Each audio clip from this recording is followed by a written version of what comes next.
Inland Empire gun owners strive to be the ounce of prevention in the fight for your gun rights.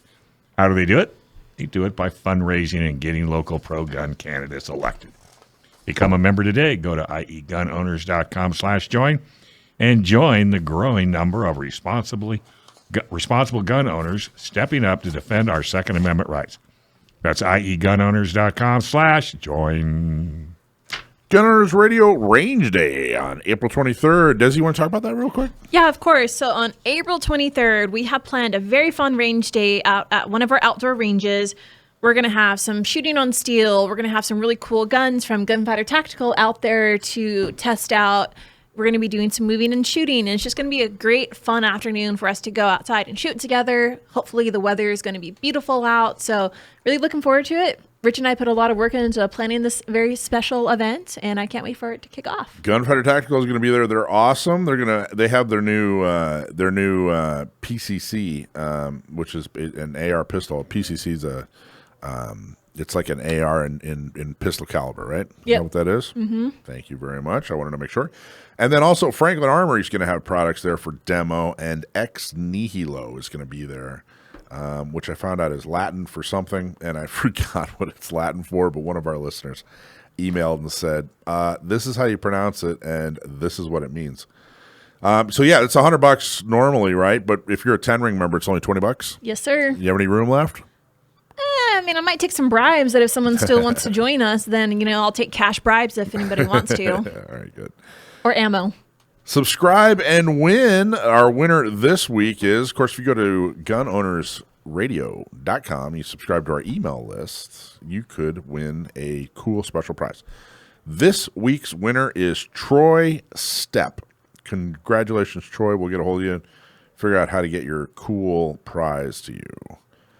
So you could win free training, Stretch Tactical 2-Day Advanced Pistol, May 21st. All you got to do is enter the drawing at gunownersradio.com. and then /training, the number 4 members. So gunownersradio.com/training, number 4 members. All right, Mike, you've teased it a couple weeks in a row. I gotta give it. Go. Ex nihilo. It means from or out of nothing. Yes. There you go. What she said. And it's Latin, right? Correct. Yeah. Okay. There you go.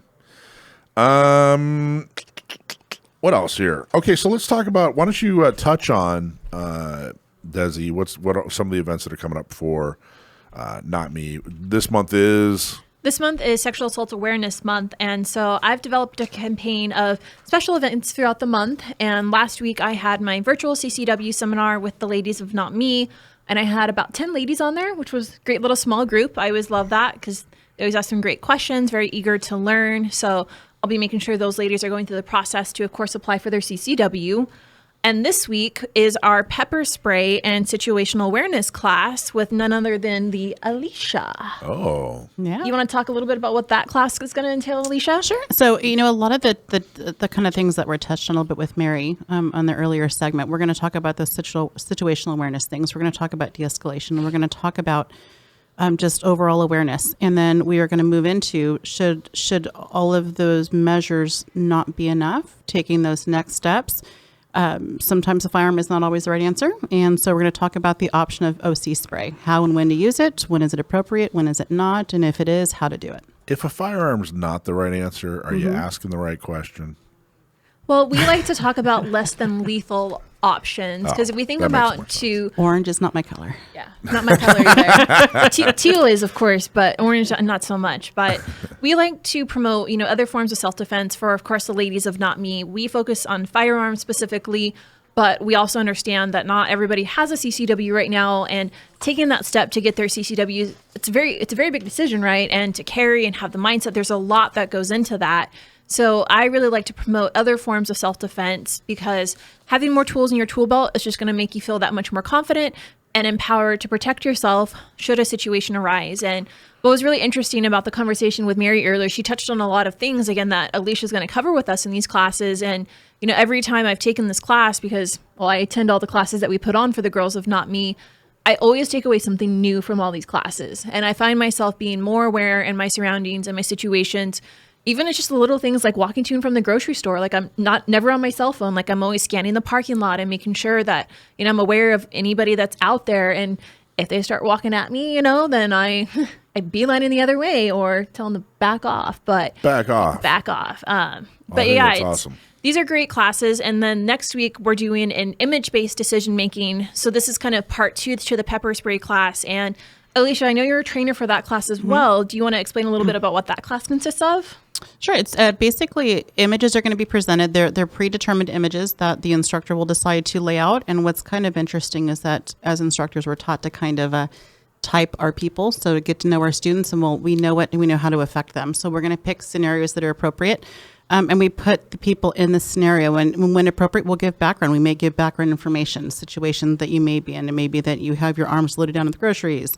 It might be that it's a dark night. There's no street lights. Whatever the situation may be, we're going to present you with a visual card that shows what you see. And then you have to make a very good first decision. And we give you generally 5 seconds to make that first good decision. And we'll talk to you about your options ahead of time, what your options may be and what the mindset can be. And what's really great about it is it gets a little bit of adrenaline going, and there are times to where everybody just wants to, especially in the 2A community, we always, a gun, I'm going to pull a gun because I got to pull a gun. That's not always the right answer. No. Sometimes that right answer is not getting involved. Walk away. Sometimes being a good witness, making a call. It just depends. And so it's really kind of putting you in the middle of not knowing what's going to be thrown your way, and just kind of giving you that opportunity to make some good choices. I actually got a lot of feedback from our discussion last week where we talked about, I think it was last week. Was it 2 weeks ago? Where we talked Last about, week. Is there a difference between the criteria for brandishing and the criteria for, for basically using your firearm, I guess is probably I forget how I asked the question. I asked it a really great way last week, but we talked about That was last week, though, Mike. yeah, it led to a very interesting discussion on what it means. How do you what's the criteria for pulling from concealment, which I thought was really great. I thought it was a really good discussion. We got a lot of positive feedback on it. So. Well, and as you guys know, in California, if you have to brandish your firearm, or even if you have to use your firearm, your consequences are detrimental here. Like, regardless, you're going to court for civil and for criminal, right? And so we try to help teach other options so you don't, firearms is the last resort for us, right? And we want to make sure that we're not putting these individuals, and especially ourselves, into these situations where we have to use our firearms to defend ourselves, because to Alicia's point, firearms isn't always the answer. There might be a way to just de-escalate it verbally, kind of like what Mary talked about, learning these different verbal cues and how you can de-escalate situations. Pepper spray is a less than lethal way to eliminate situations, and the consequences aren't nearly as bad as your firearm. So firearms should be a last resort, and you should take other precautions in case you can, right? And if you attended our monthly meetings, I think it was last month when we had The attorney. the attorney come and talk about. It was 2 months ago, where he talked about how someone brandished. He was being physically attacked. He brandished. It stopped the attack. So he reholstered. But then this other guy called the cops and made a big deal. And he was actually prosecuted. He won. The jury made the right decision, but he was still prosecuted. He went through 8 months of court and thousands of dollars in legal fees. And that was just because he brandished. That was even he did. pulling the trigger. The only charges were related to brandishing. And I met with the district attorney. Gary was there, and we talked about that whole case. And it was a very good conversation. And Summer is extremely thoughtful. She's a very good district attorney. And I think that our point was, look, there are 11,000 people out there and counting. With CCWs. With CCWs. Yep. And what this guy did was fairly textbook. So they need to figure it out because it clearly wasn't illegal. So they need to figure it out in the DA's office. And they were very open to that. I say that. It was a very pleasant and good conversation. But anyway, so I think we're going to see some progress on that. And the reason I bring that up is if you brandish, you're saying, hey, you're probably going to, civil and criminal court. You're right. But I'm hoping one day it won't be like that.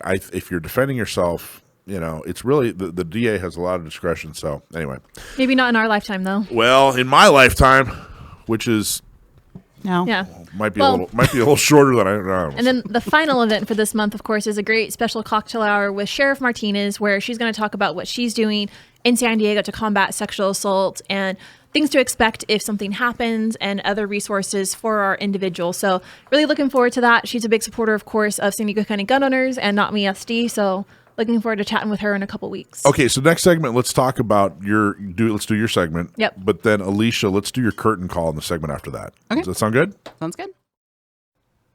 Thanks for watching this clip from Gun Owners Radio. If you're watching mainstream media, you're not getting the truth about guns. Gun Owners Radio is the easiest way to stay on top of the Second Amendment fight, the fight for your self-defense rights.